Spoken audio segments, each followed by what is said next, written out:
खाद बनाने का मैं आपको तरीका बताता हूँ। आप ये मल्टीनेशनल कंपनीज की और फला कंपनीज की जो आप खाद आप डालते हैं अपनी फसल पे, उससे बीमारियां बढ़ती हैं। खाद सब्जी पे डालेंगे, सब्जी हम खाएंगे।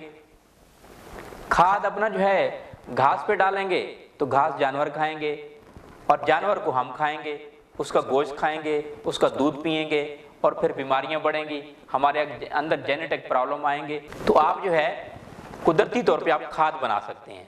कैसे बना सकते हैं? बहुत ही आसान तरीका है और बहुत ही बढ़िया किस्म का तरीका है।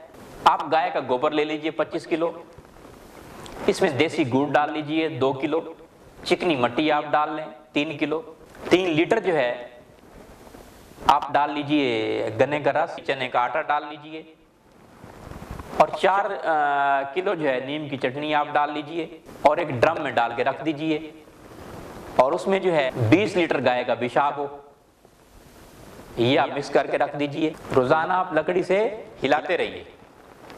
15 दिन बाद आप निकालिए और इसमें जो है 200 लीटर पानी मिक्स करके, या पानी मिक्स ना भी करें तब भी आप जो है अपनी फसल में इसको इस्तेमाल कर सकते हैं और फिर आप वो फसल काश्त कीजिए। इंशाल्लाह फसल उससे दुगना होगी।